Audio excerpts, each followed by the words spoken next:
Good day, listeners, and thank you for joining us today. Welcome to episode 4 in the podcast series, Kangaroo Court. In the series, I'll be serving as your host and interviewer with my longtime friend, Mr. Wayne Nelson, lead singer and bass player with Little River Band, celebrating his 40th anniversary this year with the band. Episode 4 is titled Move On, and it's going to cover the period from 1978 through 1981. We'll be exploring Wayne's professional and personal life during that period of time, which is actually when he left the Chicago area and made his move to the West Coast. So without any interruption, let's invite Mr. Wayne Nelson to join us right now. Wayne, how you doing today? If my video will come on, I'm doing good. Yes, hello. Yes, you're up. Listen, I just saw you a couple of days ago because we joined in a celebration for a milestone event in your life. I wonder if you might tell the listeners a little bit about that. You did. I had a virtual birthday party, a pandemic gathering, safe gathering. Yes, and Rhonda tells me that you were largely responsible for getting all those people together across multiple time zones. And she did this wandering around thing like, hey, what if you just come over here a second and look at this? And I look in and there's 10 frames on the thing there with a Zoom meeting. But yes, 70th birthday on Monday. And we did it all from the confines of our kitchen. It was great. Well, very good. It was a lot of fun actually to see everybody and talk, and it was quite the gathering. Yeah, another add to your celebration. I thought you did a fabulous job of contextualizing for everybody that was on that call how all of them were part of your lives. And not just yours, but yours and Rhonda as well in the celebration. I hope I didn't embarrass you too much by pulling out our high school yearbook from 1965 and 66. Or as one of the participants said, thank you for introducing me to Wayne when he had hair. Right. Yes, because no one else knows that era but you. It was so fun and so chaotic for a minute because all 10 frames wanted to talk at the same time, not really kind of catching on to the Zoom meeting thing. And this exercise has kind of helped me at least get a handle on how that works. So I thought that was the best way to do it, was to introduce everybody to everybody and fill in the calendar a little bit. So it was great for me to dig back to the introductions of all those different people. They're all great friends and great folks. So it was many thanks for helping pull that together. Yeah, and great friends and fans all at the same time. So for our listeners, let's make the shift into today's episode, which you have titled Move On, which I know and probably many fans will know is actually a line from the lyric in Night Owls. I wonder if you might talk about why you've decided to contextualize this episode simply with the words move on. Well, the storyline involves large moves. A move from Chicago to Los Angeles, a move from Los Angeles to Melbourne, a move back to San Diego, back to Melbourne again. So that's part of it. It literally was moving internationally, but it was a move on out of the tier of work that I was doing and learning from and so on and so forth in Chicago to a different level. So there were a lot of move-ons going on. One was a move to something that we've talked about before. I always wanted to be a good bass player wherever I was planted, lock with the drummer, do my job, so on and so forth. I was never really all that into being the person in the front or being in the well, as you call it, to be the lead singer or the person who had to keep things going. I loved being the bass player. There was a lot of identity involved in that and so on and so forth. There was a lot of issues with, being bald and playing music in the 70s. It was not You know what I mean? There were all these things that I'll just stay back here and be the bass player. I'm very happy back here. Um, and that, when I left Chicago to go to LA, that started an era of me not being the lead singer in any way, shape, or form. I was strictly a part singer, and I was there to be a solid bass player. And so there was a move on in terms of career, but one in terms of my identity as well. I was headed towards what I was in love with, was being the bass player. Yeah, really finding your place inside of thinking about the ensemble playing. Exactly. You know, in the last episode, we talked about the fact that you were ready to walk away from music and then came back to it. So what precipitated the move to the West Coast? What was the musical draw to all of that? And who were the people that were involved in that? Ironically, if we remember from the last episode, the Chicago, the solid Chicago ground that I was on for a while was with Paulette McWilliams and Lee Graziano, who had come from Ask Rufus. Rufus left and went to the West Coast. They decided to stay behind, and we started that band. And Leo was influential in learning another avenue of music, another headspace of music, and solid rhythm section, and so on and so forth, having played with a guy like Willie Weeks. The ironic part about the move to LA was I was going to jump into the band that Don Marquise had gone ahead of me again. A few months ahead, had left Frank Lombardo's band, moved to LA to try and quote unquote make it, or step the game up as a musician. So this was about the path that was beaten by some of the other Chicago area guys you'd worked with. Yes, and especially Don, because Don trusted me and I trusted him, and he kept ushering me to another spot, just another step up what eventually I came to know as a ladder of experience that he was responsible for. The name of the artist was Eloise Laws, and she comes from a rich history of musicians. Yeah. Hubert Laws and Ronnie Laws were successful recording artists in the jazz and classical arena. Eloise was a soft jazz singer. And the irony comes in that the drummer in that band was the drummer that took Leo's place when Rufus went to Los Angeles. Small world. Andre Fisher, Small World. And his father was Claire Fisher, who was extremely well known as an orchestrator and leader, band leader, session leader in Los Angeles. He was a big name, established name. Andre was a very, very good drummer, funky. I mean, you think about "Tell Me Something Good," that song, and now the other Rufus hits escape me, but nevertheless, Chaka Khan. Yeah, Chaka Khan and Rufus. Andre was the pulse of that band. For me to go from the club tier of Chicago and step to the touring tier of LA was a move. It was a move up. And again, would I have ever known or tried that without a reference or an anchor? No, I never would have done it. Family, my son was already born.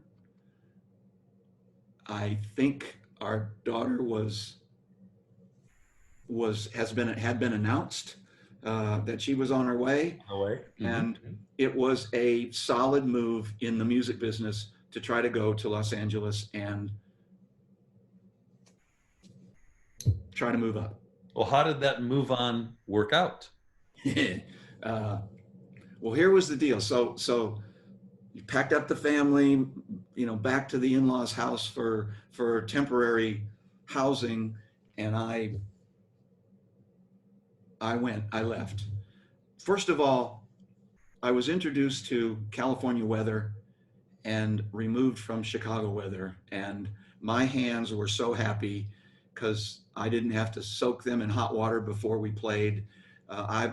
If we haven't gone back to grade school and so on and so forth, but I used to walk in central Illinois a mile both ways to school during the winter, and I got mild frostbite.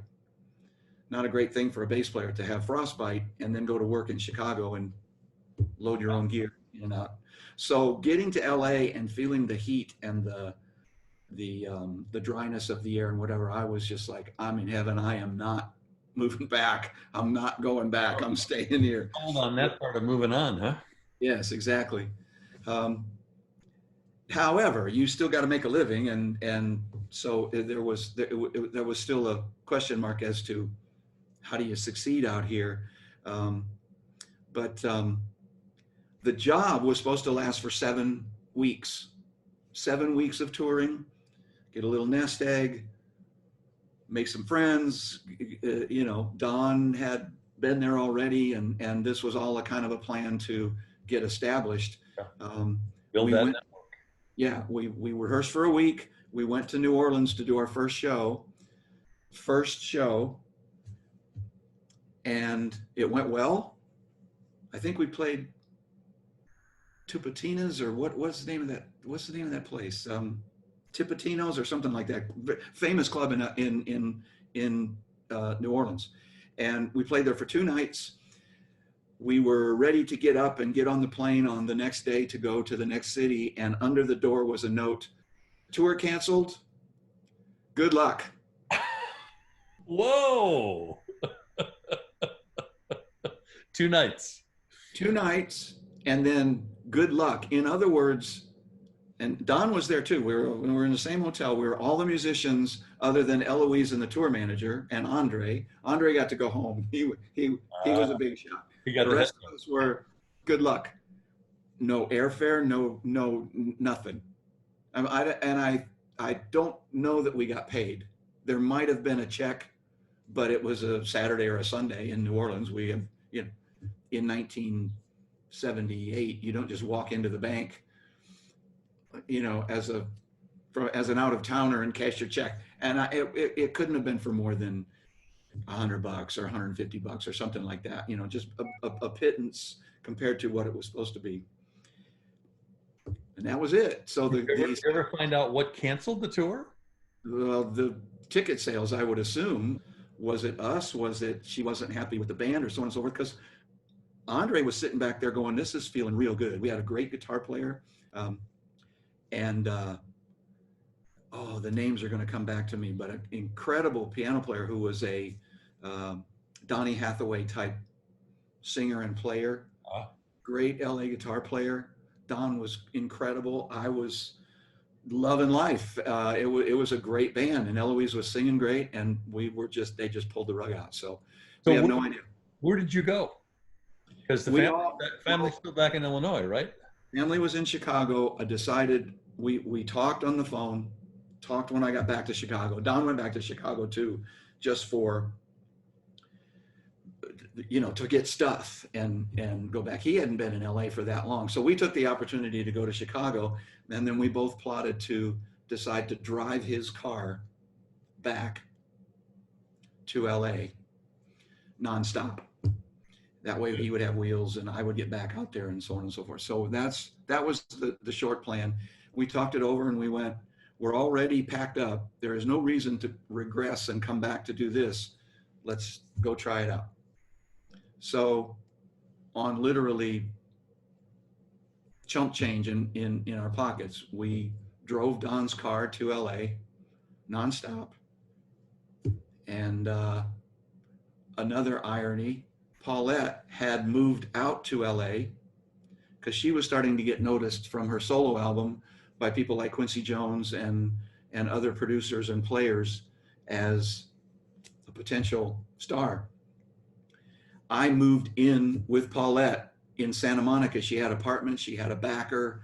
Things were going well for her, and she gave me the spare room in her apartment for me to anchor and start looking for work and so on and so forth. And so that was That was the real move. The other move was, I'm just happy that we didn't have a crew and we weren't, I had my guitar. Had that happened and the guitar had been in a truck somewhere, I don't know if I'd ever seen it again. But at least I had my bass and I was able to move around and go get, go back and go to work. So what were the possibilities when you got back to LA and were making a commitment? Hey, I'm going to try to make a run at this. Where was the work? Slim to none, because I didn't know anybody. This is a paying your dues time, huh? Oh boy, there was virtually nothing. It had to be word of mouth for two reasons. One, I didn't have the money, nor was I inclined to join the musicians union in LA. We had a very strange relationship with the musicians union when we joined when we were in high school, and at that point it was just like it didn't seem to do us a whole lot of good there, so I didn't do that. You weren't sure that being a member of local 10208, which was the Chicago Musicians Union, or 37, which was the Joliet one, was going to serve you well in LA. No, I don't remember joining 10208. Did we do that? I did. I'm not sure if you did. You may have been scabbing all those years. I did not. I was scabbing because, wait a minute, I think I might have joined the DeKalb Union. I think we were in the DeKalb Union for a year or something. Someplace in there, yes. That's funny. Yeah, no, the union was, hope there's no union reps listening. They could be of high interest in this whole story. Well, check this out for a story. Nashville's Musicians Union, which is one of the biggest and the most influential for years and years and years, it was found out that they literally squandered all of the pensions. A couple of years ago, Nashville's Musicians Union put out the notice, we're broke. We don't have your pensions anymore. And that's a lot of mailbox money for great musicians who have been on all those records. Because, Nashville artists, a lot of bands didn't record. They played, and they played well, but they used the A-team in the studio. Anyway, the A-team got screwed. But to go back to LA without knowing anybody but Don, it was very interesting. But there, again, another friend, Jeff King, one of the names from our collective past, and Jeff did everything by the book. Jeff joined the union. So Jeff was checking in for gigs constantly, looking at the board. Who needs a percussionist? Who needs a drummer? I don't know how fruitful that was for him, but one day, while I'm living at Paulette's, I actually am skipping one very strange and important thing. Sandy Mazzola, who was the keyboard player in Bigsby Street, was also in LA, also looking for work. Another part of the Chicago connection. Yes. Yes. Somehow Sandy found out about this gig. Do you remember in the front of shopping carts, that some of them still have them, but in the front of shopping carts, there used to be a plastic frame with a little cardboard ad. Advertising, yeah. Mm-hmm. Well, those had to be serviced and the ads had to be changed out every week, all across the LA metropolitan area. Yeah, rolling billboards. Yes. Mm-hmm. And then the frames would get smashed up because people would just slam the cart into the thing. The frame would hit the back of the cart, the top would break off, blah, blah, blah. So there were these trucks, panel vans, that had nothing but bags of frame parts, the new ad, and ice picks. The ice pick was because you had to take the frame and the thing, and you had to take the ice pick and stick it in the thing down at the end so that the frame would pop out. You put the parts together, pop it back together, put the frame. So wait. What does this have to do with the musical career here now? Well, I've got the palms of my hand. There, you have to shine light on them. There are three scars from where miss, bang into the. So wait, this was a job? It was a job, and it was, it's 105 degrees in the parking lot of a LA grocery store or drugstore. And we're out there with these ice picks and these frames, jamming them, and at least 3 times, I got the ice pick stuck in my hand. So we bled for our careers, and that's not a cliche. We did it for a couple of weeks. We went, what in the hell are we thinking? We're killing ourselves out here. We could get tetanus. Who knows where these ice picks have been? I mean, we were just cart alone. Just about that time, Jeff King calls up and says, I know somebody at Magic Mountain. They're looking for one of those 4-piece bands that just walks in, plugs in, and plays amusement park songs. How fast can we get this together? And Sandy and I and Jeff and Don went, we can be there in 48 hours. Let's go practice.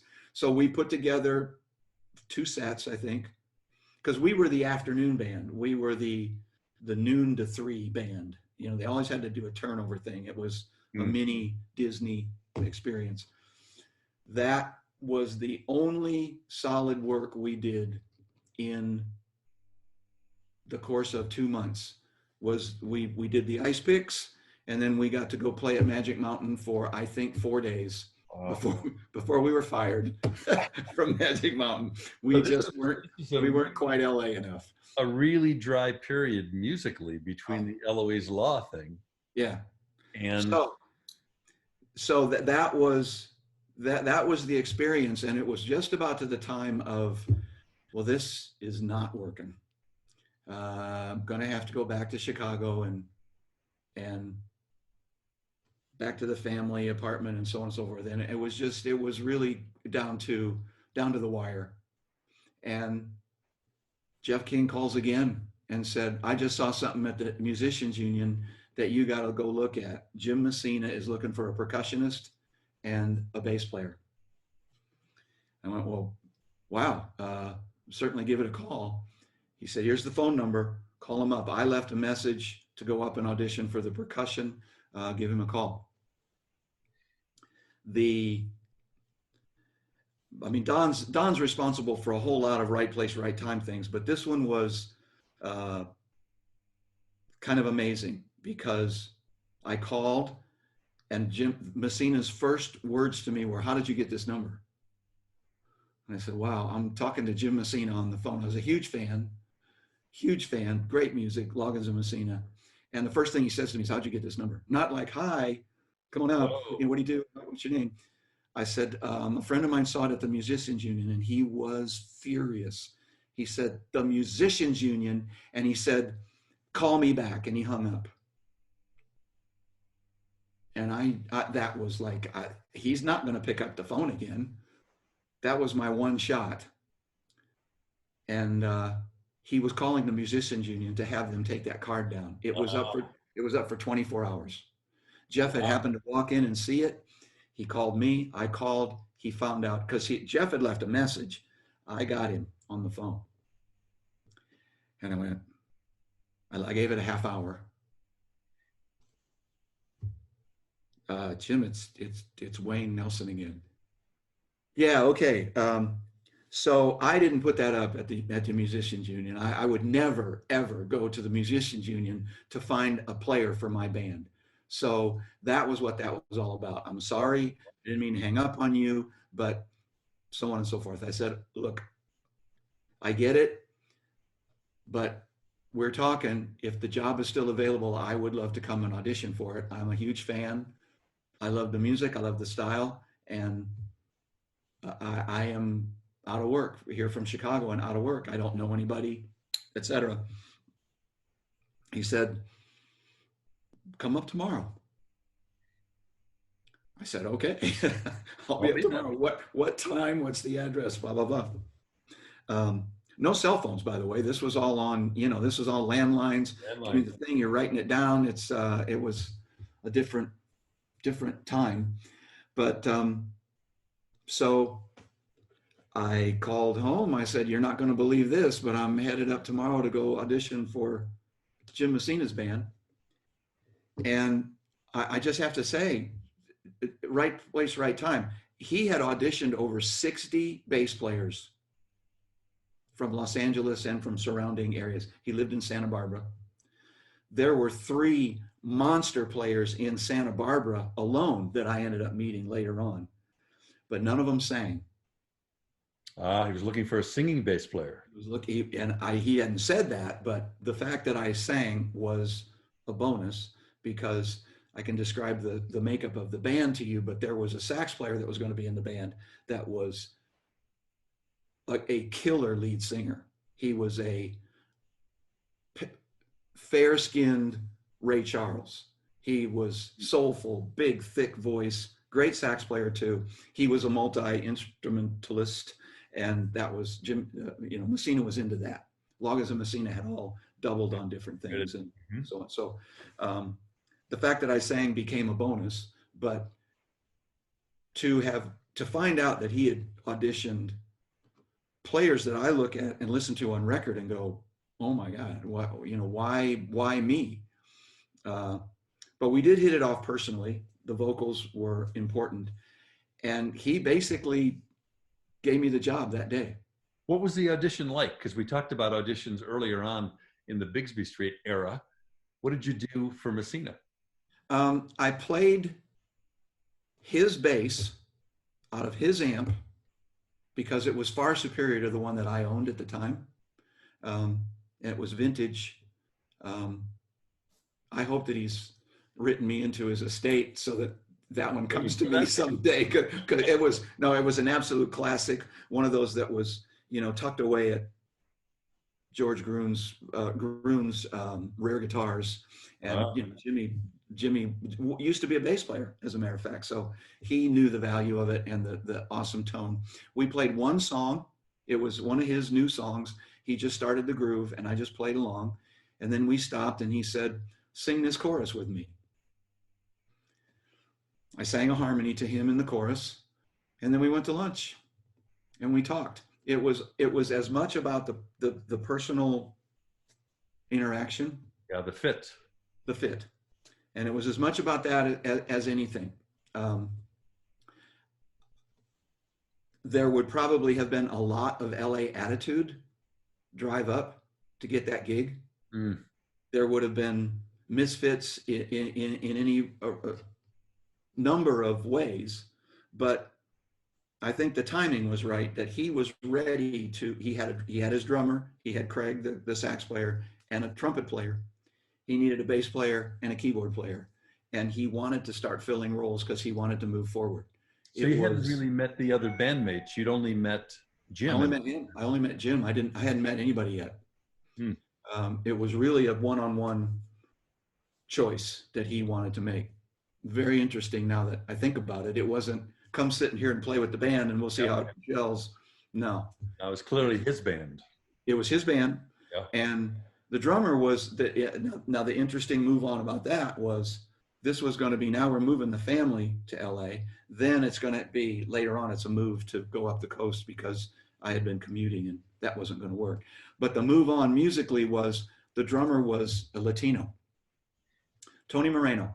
Tony Moreno was, had grown up playing salsa and percussion with his father.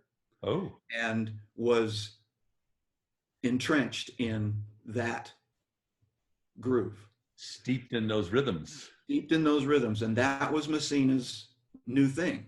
Messina was going to do his Tex-Mex and put this Latin thing behind it. And he wanted a band that could hang with that. We only touched on it when we were playing, but luckily there was enough of listening to Loggins and Messina that fit together and it worked. But that was a move on for me because I was now going to be playing with drums and percussion south of the border style and add in Jimmy's Tex-Mex guitar style. He always played, everything he did was with fingers on electric guitar. He rarely ever picked up a pick. It was a real rhythmical, interesting mix. And it was just deep in, jump in. Here we go. Another tier to your musical palette, which we've talked a little bit about in some of the previous episodes, taking you to a whole new set of genres, actually. Yeah. And it went I had never played soft jazz, but basically soft jazz in terms of Eloise was R&B. You just turn down a little bit and, turn down the intensity Mm-hmm. and find that R&B groove only at a little slightly gentler pace and volume, put a female singer there, and away you go. The Latin thing was totally new. Yeah, The only much thing more I could say sophisticated. is thank God for listening to Weather Report and jazz CDs and stuff that we were all inclined to, we were all drawn to, and you just go and adapt. But it was definitely into a new zone with Jimmy's music. So what was the sequence here with Messina? Because I remember us being in conversation when Oasis got released and you Right. had this break to another tier as well. What was it? Rehearsals leading up to recording? What was all of that like? It was it was another crazy time of dues paying, but with great music on one end of it. There were no more ice picks and shopping or parking lots. It was constantly musically wow. The Messina thing was we the next thing to happen was we auditioned the percussionist and the keyboard player. Within a couple of days, we found people that fit similar to what had happened with me. Only these two guys came to the rehearsal studio because he had bass drums and guitar. So now he was looking to fill out his rhythm section with those players. That was the first phase, but we were making next to nothing in rehearsals. We were making a paycheck. He was taking taxes out. He did everything by the book in that regard with IRS and so on and so forth. So all of us had to work at night. So I took an extra job, delivering the LA Times at night. So here was the day. Drive to Santa Barbara. It was 90 minutes. Rehearse with Jimmy for 4 hours. Dinner break. Go set up and play with Sunshower at a club. Sunshower's the band. Sunshower is the band, right? Sorry. Sunshower. Oh, by the way, this just dawned on me. There was a keyboard player already, and it ended up that he decided he didn't want to. He decided he had had enough of the Messina situation. So he left. That's right. There was a keyboard player, and then we found Jim Studer, who became a great friend and partner in another CD later on. Yeah. But Studer came up and took that role. I don't think I realized that. And I've met Jim on a couple of different occasions. Terrific guy. Yeah. He came. So Sunshower, this was interesting. We were rehearsing with Studer, but we were playing Sunshower gigs at night with the other keyboard player. Oh. And there was this transition going on. And then as another wow part was, as we were putting the Messina music together, Craig comes in with a song, and we got there a half hour early and we played through the song. Then Studer comes in with a song and we're playing through his song. So now we got this double-edged thing going on at rehearsal where we're showing up a half hour early to work on our material and really loving it. Jim comes in, we do his. He tasked us very differently. He rehearsed intensely one song time after time after time to lock us into, don't change anything. Do this. He was looking for the album version. He was recording in his mind as we were going. So, okay, no improvisation, no spontaneity. Play this part, do something. One day, Tony, because Tony was the least able to do this, the drummer. He was so used to being free and so on and so forth with this thing. One day he changed the hi-hat pattern and we all went, oh, don't do it. And Jimmy just down tools and he went, did you just change the hi-hat pattern? Tony said, yeah. He said, all right, I want you to play the other one back to me. And I want to make sure I like it. And it was just like, oh no, wow. 30 minutes. And it was a ballad. So we were like all stuck, locked into playing this ballad now for the next hour. Anyway, an aside. So, but that all painting this picture. We get done with the sun shower gig. We pack up at about 1. I get in the car. I drive the 90 minutes back. At 3 o'clock, I stop and pick up 150 or 200 Los Angeles Times, throw them in the back of the station wagon, and then hit the hills around the West Valley of LA called Hidden Hills, I believe. Curvy road, throw the paper, curvy road, throw the paper, curvy road, throw the paper, down into this other thing. I will never forget, there was a routine, and as I got more and more locked into it, there was one last neighborhood before I got home. And I would hit this one corner and there would be a coyote, the same coyote every stinking night. I swear to God, I'm not making this up. The coyote was standing on the curb. It was his route too. And I would stop, he would run across the road, and then I would go on delivering the papers. Was his name Wiley by any chance? Well, in my mind, he was my buddy at the time. He would run across the road. I'd finish up. I would go home, and this went on for 2 months to make ends meet. And then we finally decided we've got to make a move, because now it's 79 and Jim's ready to go in the studio. And there's no way to keep up that pace and be functional in the studio under that. It was manic anyway, but to then go record the record that just wasn't going to work. And he knew it too. He said, you gotta, I was starting to burn out. And he said, you gotta get up here. And so we found a place early 79 and we went into the studio to record Oasis. Took about, I think we went in March or April, springtime, and then it took about 2 months to get it done. And so now we're into mid 79 and the record is done. It's starting to come out, and the powers that be need Jim to go on the road. Luckily, there had been at least a little bit of a taste of that with Eloise Laws, but I had never, other than driving my own car and delivering papers, I hadn't been on the road. And Messina was the first time we were going to get into a touring situation with multiple vehicles and flying and so on and so forth. And the opportunity came up for Jimmy to do the Little River Band tour in the end of 1979, September of 79.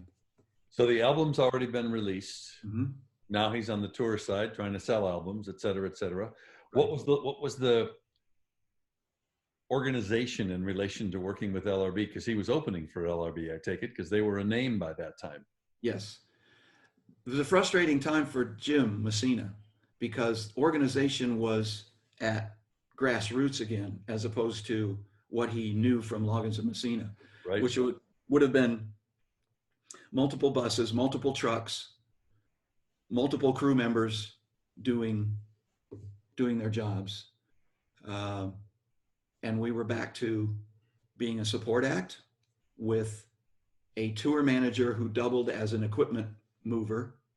We took a front of house engineer who also doubled as being a crew member, because Jimmy wanted to make sure that the sound that he wanted to put forward was consistent, which he was very smart to do that.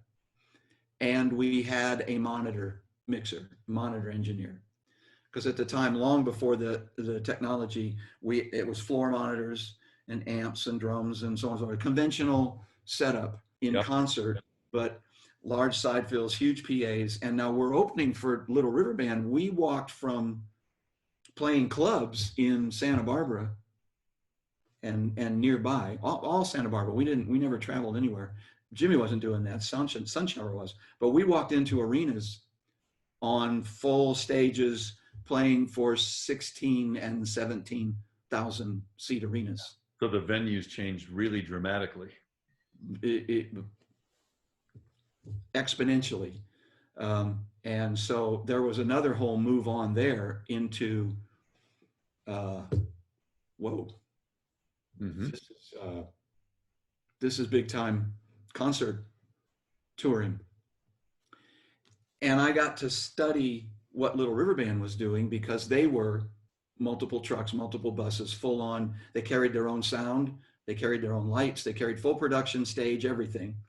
Um, and so we were seeing all that buzzing around us in a very organized way. They were recording the US half of Backstage Pass, which was a live record.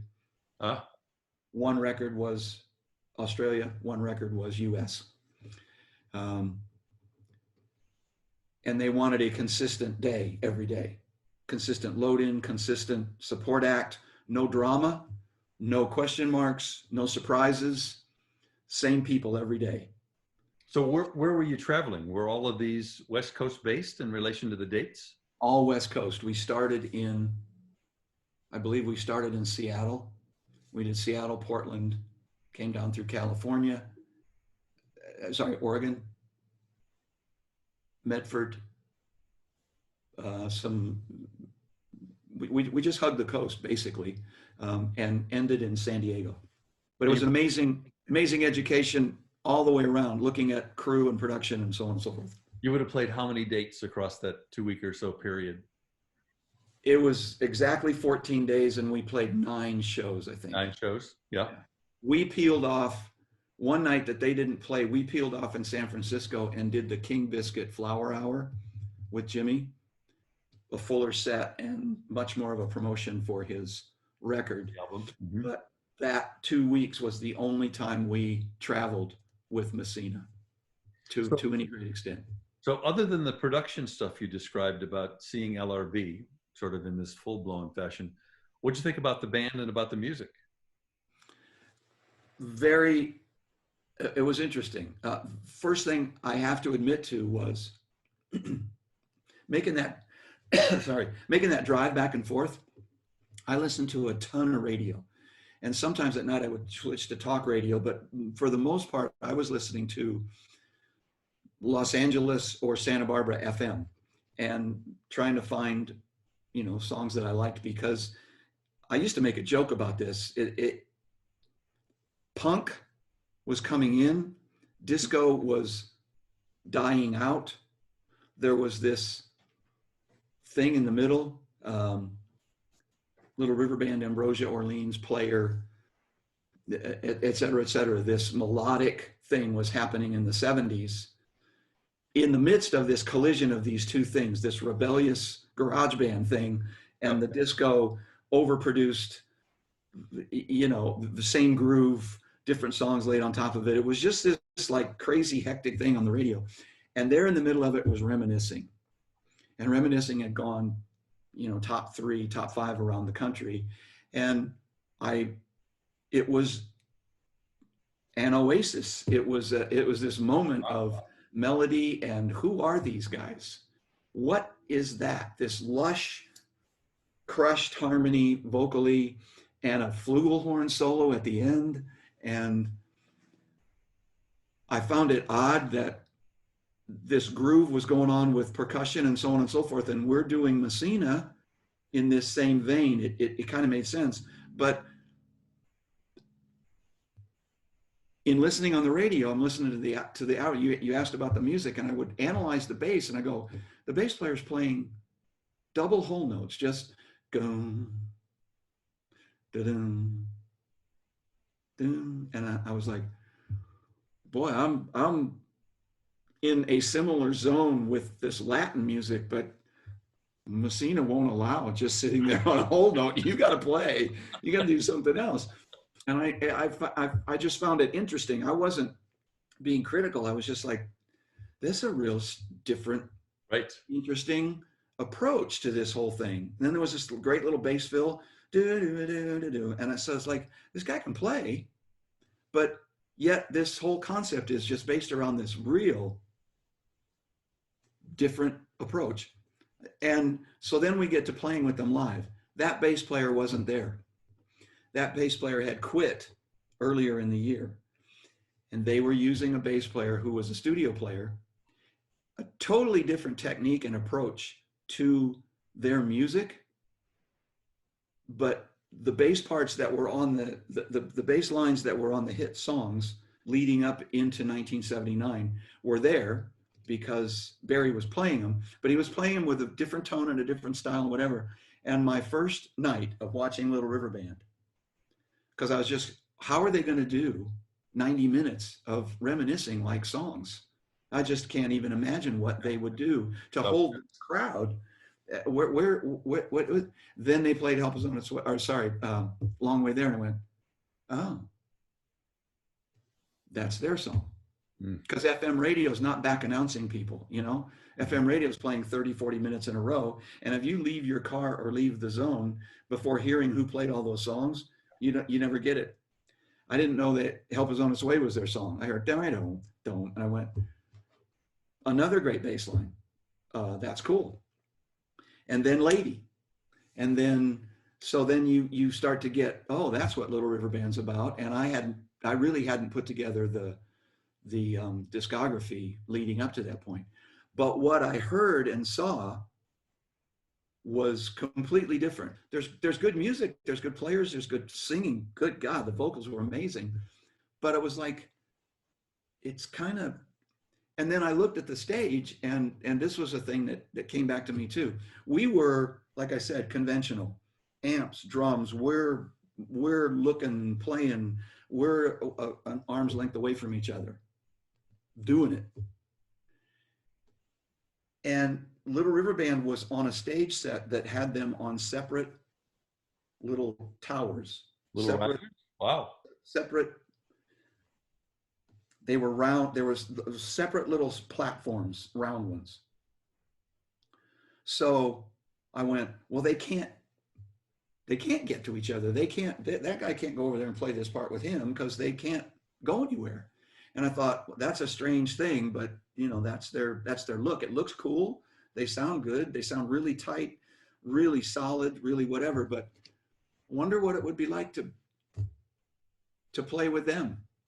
Maybe we can revisit that issue as we talk in future episodes about what that might have signaled about the band and the way the band worked. But well, we will. To get us back to, you had a front row seat because of the Messina connection and doing all the support work for them over that period of time. That lasted, you said, about 2 weeks or so, about 9 shows. Right. And then what happened? What happened with Messina? Because this was kind of like record release party sort of stuff when you're doing that touring. It was, and it should have been. There was very little of that. Columbia Records didn't support Jimmy. They didn't come. At least we didn't see him. We didn't meet him and talk to him. Maybe there was some backroom kind of stuff. His management company was a very famous management company called Fitzgerald Hartley. They were having conversations with him in the back, and I think they were concerned that sales and interest in the style of music wasn't doing what they wanted it to do. And this was really his first solo project post Loggins and Messina. Yeah, and Kenny had already been successful with Celebrate Me Home. Mm-hmm. Hugely successful with a great band and great music and whatever. Jimmy went out on this limb of this Latin fusion kind of thing.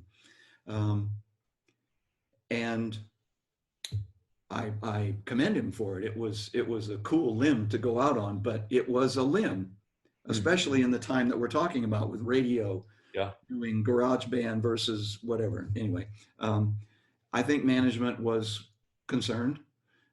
Little River Band's crew was around us. We were speaking to them because the order of the day was Little River Band would rehearse, sound check, boom, boom, boom, get everything set, and then disappear. And so when we got there, it was always more the crews and us interacting and getting set up. But I did notice that members of Little River Band were always watching on the sideline. And we got to the end of the 2 weeks.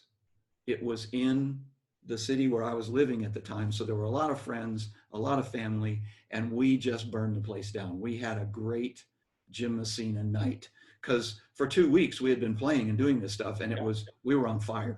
We were just on fire. And there was more energy that you could see than what was to follow it, if you know what I mean. The hit songs from Little River Band were there, but the energy of Jimmy's band being young and hungry and so on and so forth, there's a completely different kind of energy there. And so we just had a blast burning it up for Jimmy's sake, for our sake, everybody. And we come off the stage, and for some reason, we hadn't all gone the same direction. I went into a stairwell that was on the other side, I think because I knew equipment was leaving, we were packing up, taking it home, blah, blah, blah. Anyway, I get to this stairwell of this building, and here's two members of Little River Band. Beebe and Graham. There's no reason not to say names.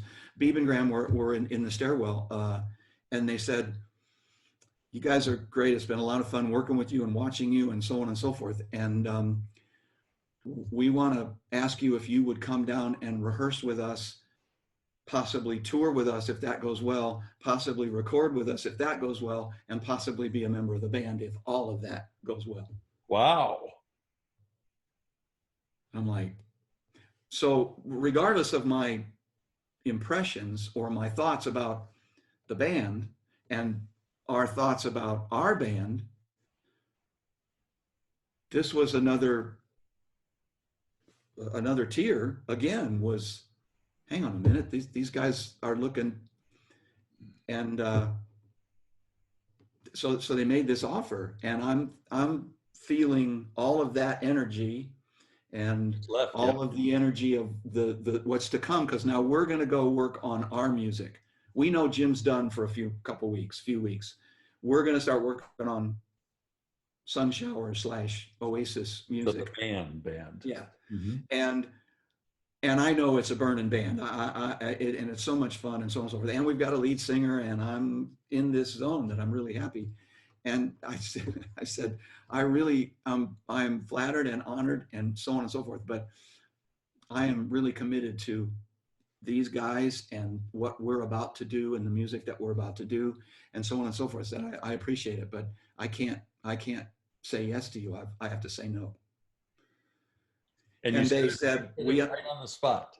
I said no right there in the stairway. And they said, we understand, we get it.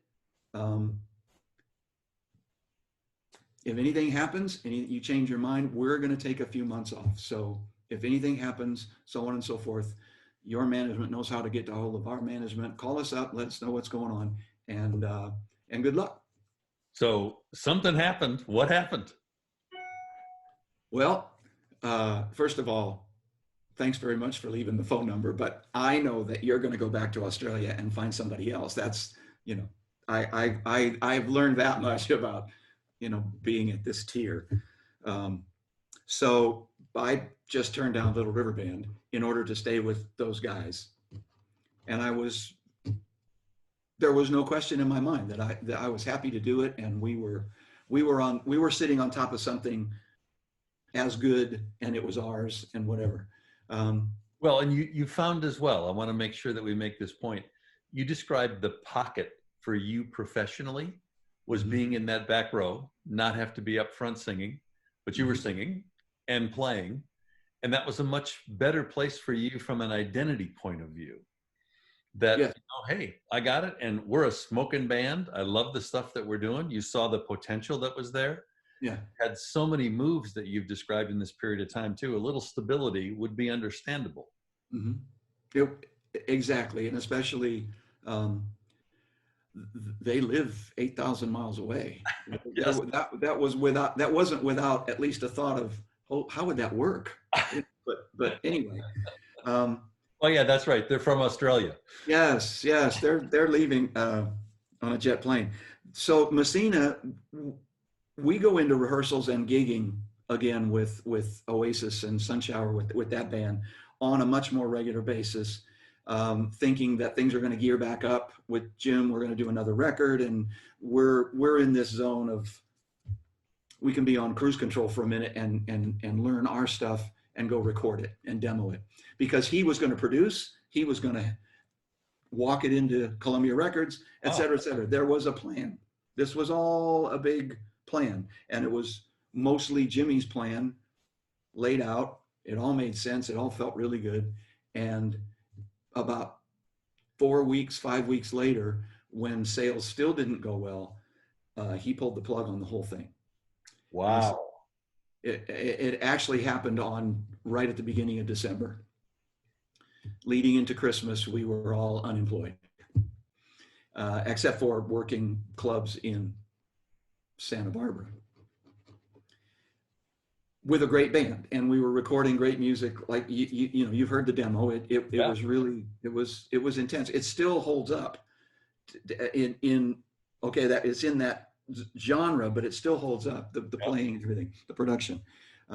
But so, oh crap. Yeah, you're scratching your head here. Yeah, and Plus, you've just, you've got another child here now, so now you got a family thing going. so I called in December, and I called the office, and I got a hold of actually the tour manager that had worked, the production manager that worked there was now working in the office as a tour manager and whatever, building up next year's tour. I know that now, but I didn't know it then. I just was kind of just funny to hear his name, because his name was John Money. You don't forget the name John Money. John Money. John Money, mate. That, you know. So I said, "Oh, John, great, it's Wayne. I'm glad I got to talk to you, because I'm not sure who I was going to reach. But look, the whole Messina thing is kind of fallen apart, and I'm just calling to find out if the job is still open." And he relayed to me that the band has not filled the bass position. The band did go their separate ways, which I found out more about later on, we'll get to, but the band went their separate ways and haven't spoken or done anything since that tour. They're busy getting the album ready to release and so on and so forth. We'll call you back and we'll let you know what happens. It probably won't be for a couple of months, but we'll call you back. Wow. Click. Long drum roll. Yeah, long drum roll. And then what happened? So we went on to do the demo that you've heard. We were happily trying to scrape together our existence, traveling a little further to do Oasis shows. Studer had moved to Santa Barbara. We were all in the one town. Tony Marino had decided to leave the band. We now had a different drummer, LA drummer. It was back to a more comfortable zone for me. He was a great player. And he had just come from a band called Mr. Mister. If you remember, Mr. Mister was called Pages. The band leader was Richard Page, the lead singer. Great singer, bass player, by the way. Another echelon to look up to, like Cetera and McCartney. This guy is an incredible musician. George enters the picture, and George has just come from working with Richard, and he and I just hit it off, just locked. The groove, the pocket was back to that solid thing that I was used to, a little less Latin influence, but still a lot of technique and whatever. We get done with all of that, and we're just going, how could anybody not hear what this band can do? You might not like all 5 songs, but there are tons of songs. You give this band a chance. It just wasn't that era to be signing a young band, and it wasn't going anywhere. And April 1, the phone rings, and they had to leave a message on the message machine because we weren't home. I wish I'd have saved the tape, but I come back home and I hit the button, and in this thick Australian accent, g'day. Hey, mate. Hey, mate, we need you down here in 2 weeks. We're going to do this. We're going to rehearse. We're going to do this. We're going to do that. And we're headed for Europe in May. First show is in Italy, da-da-da. And I'm writing all this down. Italy, something, whatever. And then I've got to go back out to do something else. I don't know what it was. And so my wife comes back with the kids, and she sees this note scribbled in there. Because again, no cell phones. You got to leave notes. You're not. And so there it was. They called on April Fool's Day, and I'm going, if this is an April Fool's joke, wasn't me. I'm gonna kill somebody. My Australian accent's not that good, so I wouldn't have tried it. Nobody in America's is. I can promise you. But it was full on. It was full on, the real deal. And so then comes Move On. Oh my God! They send me this airfare We drove to LA. I played and sang on the last little bit of that demo with this thread of hope that I got no idea what's going to happen down there. Let's finish the demo, and then I'll do whatever I can and earn some money playing, touring, and come back, and we'll see what happens. And there was two things in the air. That's what happened to all of that, and nothing ever came of the demos or anything. And of course, So one door closed and another one opened, as they say. one door closes, another one opened. Exactly. So that's spring of 1980. Spring of 1980. So you make your way over. We're now going to come into the 80-81 to help to close out this episode. And you said you first went into rehearsals, but then we're out on tour in Europe right away. Instantly, there was a week off. We did some Australian shows just to get warmed up and loosened up, and they, there was a big deal that there was an American going to come play bass with Little River Band. Yeah. Because again, right place, right time.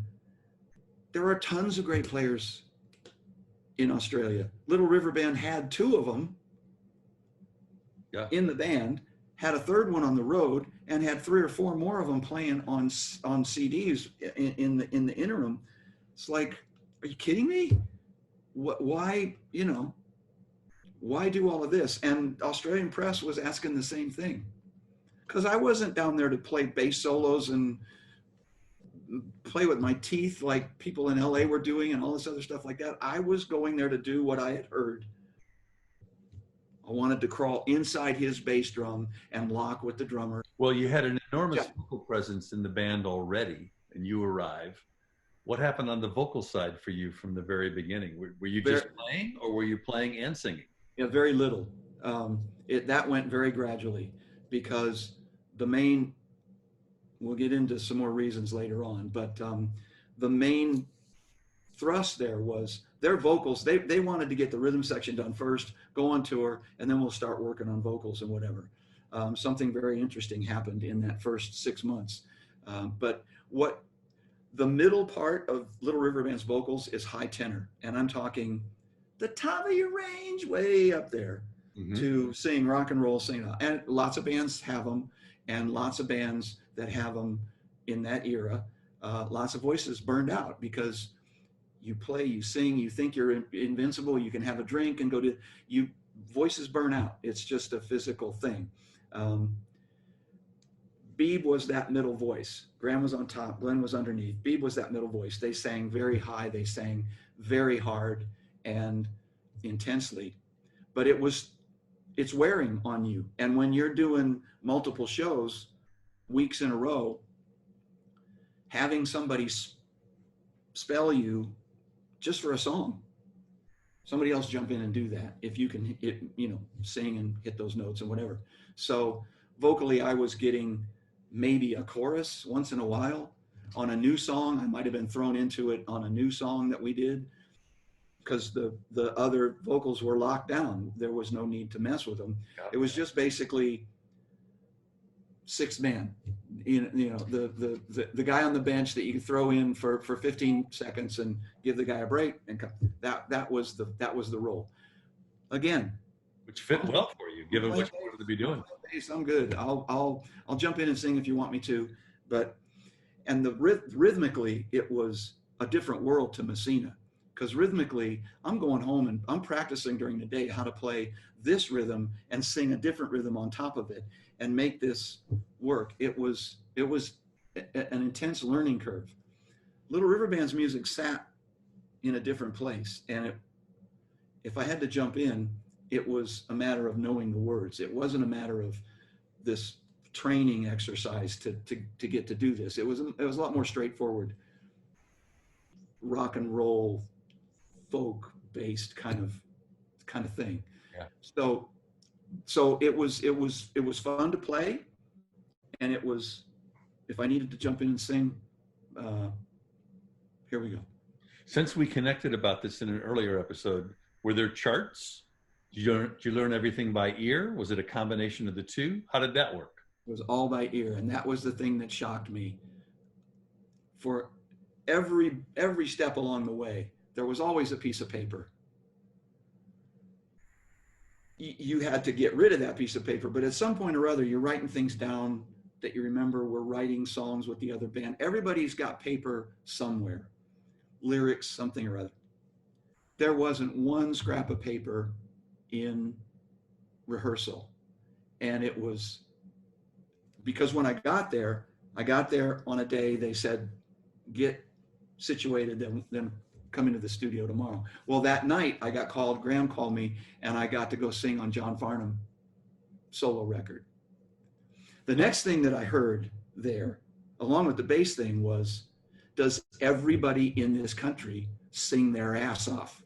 Because Farnham was, the vocal section that was there that night to sing background vocals had another guy named Peter Couples, who was a Stevie Wonder aficionado. The guy was playing and singing, was a monster. Everywhere I looked and heard, there were these incredible singers. Why am I, why me? Why me kind of thing? It was a little kind of disconcerting because there was nothing guaranteed about keeping this gig. And when I was told that there were no charts, there's nothing on paper, you got to come in ready to play. I stayed up all night that night. I had jet lag, so it wasn't a hard thing to do. Stayed up all night that night, making sure that I had paper and that it was ready to go, because I wasn't going to be handed any. And it was there for me to look at. And they would come over and kind of, you charted all this stuff? I said, I have to. I got to know 15 songs here within 2-3 days. So had to put it out, but no paper, no theory, no. You take the third of that chord, you take the fifth, you take the root, no. It was, this is an E. You need to be singing the C sharp. They had to figure out what note it was and so on and so forth. Nothing was written down in a theoretical way. It was. I was amazed. I was truly amazed. At one point in time in one of our earlier conversations, the metaphor was made as a connection that felt a lot like the sound investment did in high school. Yep. That's how we learned our music. We'd be listening to the 45 sitting on a little phonograph downstairs, and then we'd stop and say, okay, we got that part down. That's the verse. Now let's figure out what's going to happen in the bridge. Yep. And we were doing that kind of thing constantly. And you'd go home and hack it out, as you used to say, on the guitar as well. Sound like it's a very parallel experience about what they were like, and probably not what you expected at all. Wasn't expecting that at all. And when a new song came in, it had been assembled somewhere at home by somebody, maybe demoed, brought in, so on and so forth. But it was always brought in a rough singular form. And then we would jump in and add to it, but it wasn't brought in with a chart. So the ear training that we had when we were in high school and all of that was extremely helpful. And I think to get to the end of, we still got George Martin and Time Exposure and so on and so forth to go to get through 81. I don't know if you want to put it all in here. But let's take we've arrived at midway in 80, yeah. Midway in 80. So let's make that a good pause, but let's do this by a closeout around a theme that I think has emerged from today's conversation. And that is that in some ways there's a lot of serendipity that exists about the circuitous route that got you to where you are now, having joined Little River Band, having done that first round of rehearsals, ultimately doing the touring, and then knowing that you're coming to your first album as well. But there's a backside to that as well, which is that you've mentioned in terms of the kind of networking that's gone on, that Don and Jeff played really important roles here because they helped to get in the steering, helped you to get to certain places as the opportunities presented themselves.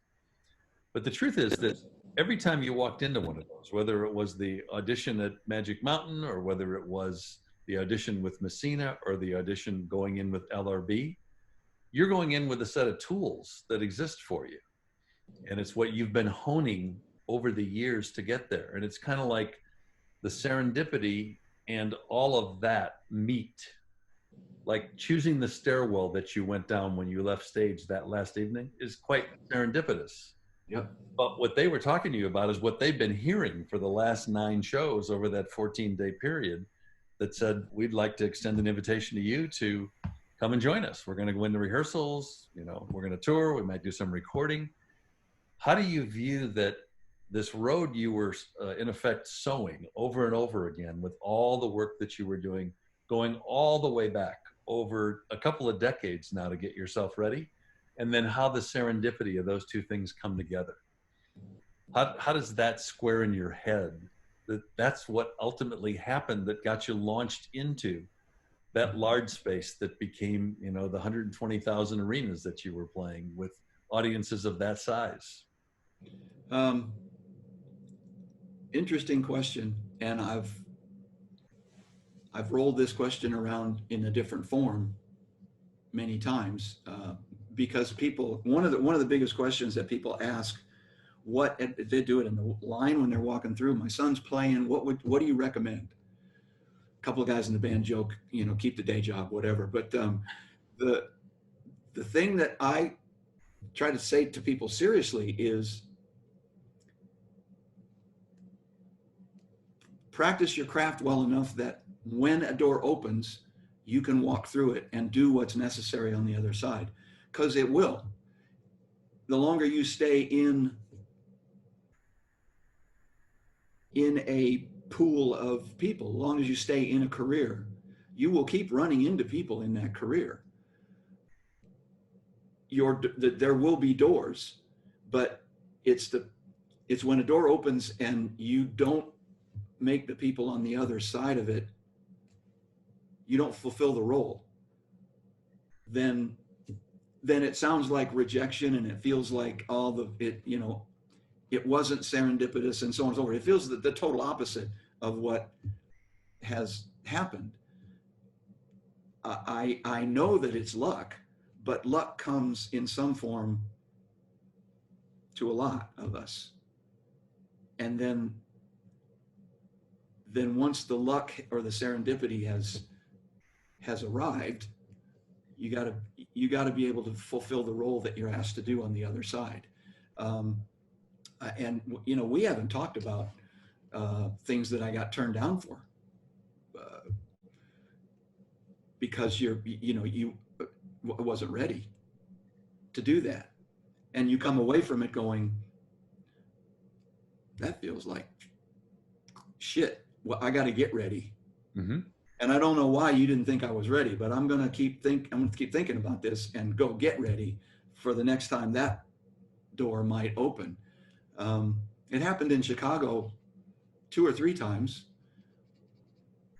because it was such a large pool and people could be choosier. What amazes me, though, is to compare that then to the experience in LA and the experience in Santa Barbara with keeping in those tiers.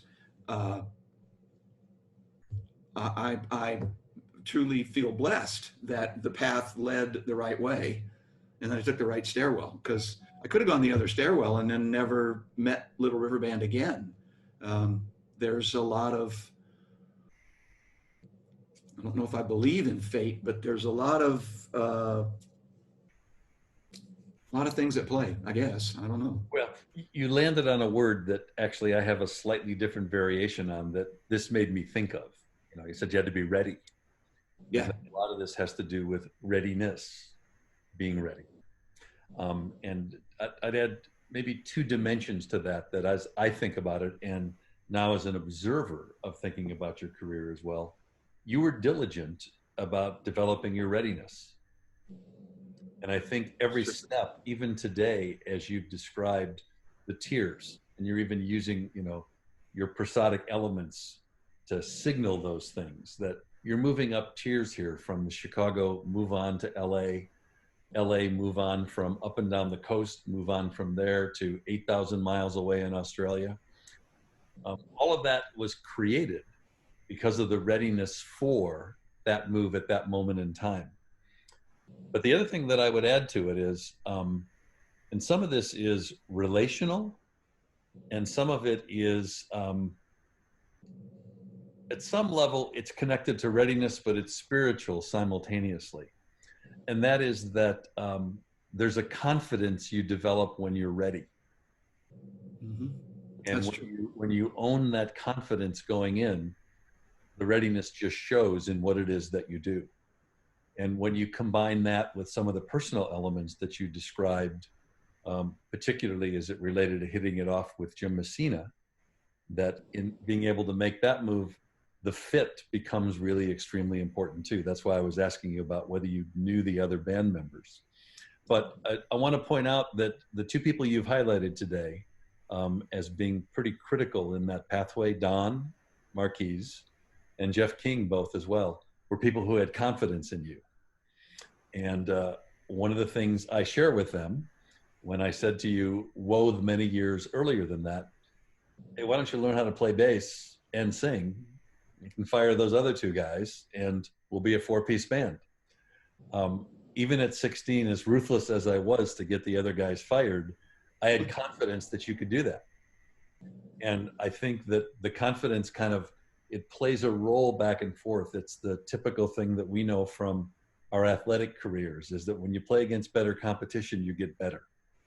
Mm-hmm. And so every one of those turns that you had helped you to get better, but it was because you were ready that you got a ticket in the doorway to be able to do it. And that just continued to build over time and continues to build all the way to right now with the players that you're working with, lo the many years later as you're celebrating your 40th anniversary with the band, with a whole number of different players you've played with over the course of that time as well. Yeah, I will tell you this: the learning has never stopped. Um, when your bandmates change, there's always been the intent to bring somebody else in who had something to bring in. Bringing in a robot or a copier has never been. It's a dead end. You're not building. You're standing still, and I've always seen that opportunity. If somebody says, well, I'm going to leave the band, I'm sorry to hear that. Let's find somebody who plays that role, but brings something else in. And then we're learning to fit that person with the band thing. The band is a very, it's a living, breathing thing. It has a personality. And the fit is part of that, but there's a musical fit as well. There's things going on that you go, oh, check that out. Yeah. Just nuances, whatever. And I will, to cap off what you're saying, there will be a day that I want to stay home, that I want to take my upright that I still can't master and learn that. I'm still taking bass lessons online.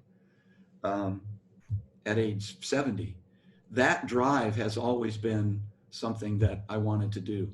When I heard Motown that we practiced and I heard singing over these great repetitive funky bass lines, Yes. I can't do that. I got to go home. I got to go home and learn how to try to do that.